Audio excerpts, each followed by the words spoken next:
Hi, I'm Ken Oakes with Oakes Daylilies. I'm sitting today on the porch of what was my grandparents' house, which is across the street from our Daylily display garden.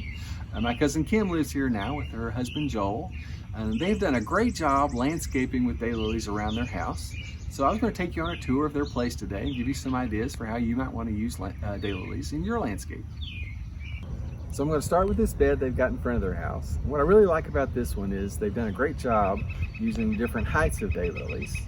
Now daylilies can come as short as 15 to 18 inches or so, and then all the way up we have some that are 48 inches, and then our tallest one is 5 foot or taller, but there's a lot in the 36-inch range.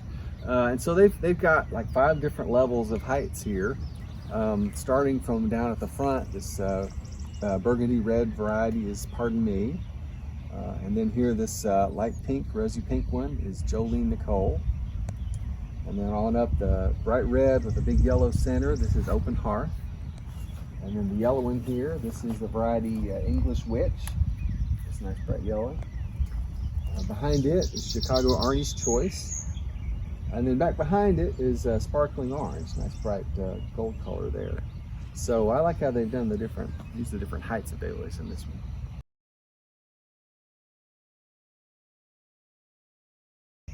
So I was going to show you this planting they've got along the sidewalk. This is a block of the variety Ruby Spider. I just love these giant red blooms with big yellow fruit. One of my favorite varieties, really popular.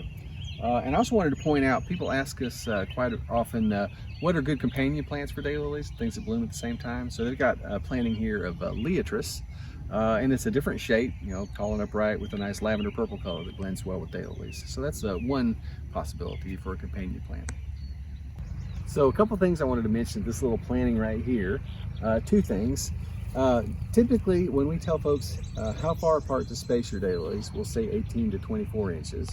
And one thing I like to tell people is if you space them 24 inches, it may look a little far apart when you plant them, but you'll be glad you did down the road. And so I just wanted to point out that Joel's planted these probably more than 24 inches. This may be 30 or even 36 inches apart. Now these have been here a while, so they're nice big clumps, but look how good that spacing looks. So, you may want to consider planting a little further apart than you would think looks right when you first plant them, but over time as they grow into big clumps, that'll work out good for you in the garden. You might have noticed in the bed in front of the house that some of those varieties were headed towards the end of their bloom season. Most daylilies bloom for 3 to 4 weeks or so, and so those have been blooming already for 3 to 4 weeks. So they're kind of getting towards the end of their bloom season. But this variety here, this is Cape Romaine Harbor, as you can tell, is just now getting going. These are probably some of its first blooms for the day. So that's a great way to extend your season. You can get some early ones like the Jolene Nicole and mix in some little later ones like the Cape Romaine Harbor. Cover 6 to 8 weeks. Here in East Tennessee, our earliest ones bloom mid-May, and then our latest ones won't start until late June, maybe even early July. So we can cover middle of May until middle of July. And of course that's relative to where you live. If you're down south, that's all going to be earlier in the year, and vice versa if you live further to our north. So one of the cool things about daylilies is the different shapes that they come in. This is kind of the traditional, sort of a roundish bloom like that. This is big backdraft. It's one of my favorites. I have some of this planted at my house. Really bright color. I like this a lot. And then behind it here is the variety Kindly Light, and that's kind of a classic spider type daylily. And spider types are the ones with the long thin petals, like the legs of a spider. And this is one that's often referred to as being a classic spider because the petals are 5 times as long as they are wide. We kind of lump everything that's got longish petals like that into the spider type category. But when you have these side by side, they stand out because they're different shapes. So we get a lot of questions about which daylilies look good together with each other, and there's all sorts of options. Now of course you're going to have your favorite colors, which ones you want to use in your garden. But I was going to show you one thing that Joel's done here that I thought worked out really good.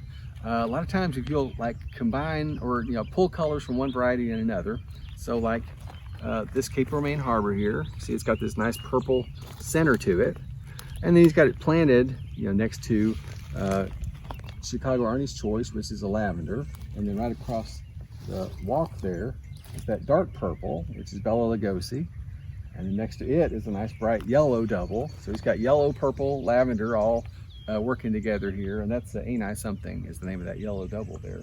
So that's just one possibility. But you see he's pulled the color in the high zone, and he's got the yellow color in the Bella Lugosi that ties to the yellow in the double, and so it all works together like that. So I was going to show you one thing he's done here. He's planted this relatively short one around the edge of this bed. It's got this cool purple, I don't know if that's a plum tree, I'm not sure what kind of tree this is, but you know, it ties in cool with this apricot and that little rosy center. This is Forsyth Hot Lips is the name of this variety. I'd mentioned, you know, you got to be careful, you know, planting them in the shade under a tree like this. I think he's got enough sun on these, but you know, daylilies do like sun. If they're planted in too much shade, they'll stretch and they won't perform as well.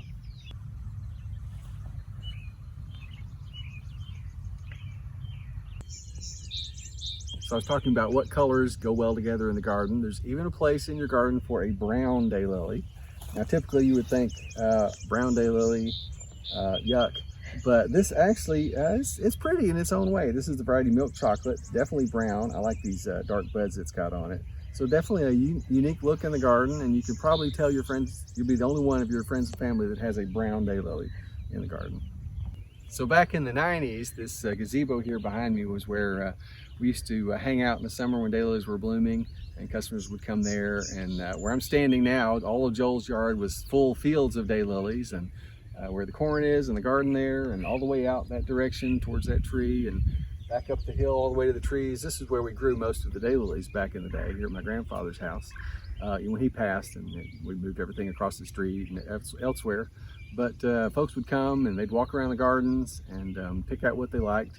And then I guess my first high school job in the 80s was I'd walk around and dig what they wanted, put it in a bag and send it home with them. And eventually we got so busy that we didn't have enough time to dig for everybody in the garden. So we changed the way we do things. So nowadays, if you see something you like in the display garden, we'll either ship it to you, or if you're local, you can come back and pick it up. So I pointed out the Leotris earlier as a potential companion planting for daylilies, something that blooms about the same time. A few other things Joel's got in his garden. Here's some Tradescantia. Spiderwort, I think, is a common name on that one. A few other things, Echinacea, coneflowers, those bloom about the same time. Hydrangeas, oak leaf hydrangeas in particular, those bloom about the same time. Monardia, bee balm, that's another one, blooms about the same time. Roses, yeah, that's the last one. Roses bloom about the same time. So I hope you've enjoyed this little tour of Kim and Joel's yard, and maybe it's given you some ideas for how to landscape with daylilies.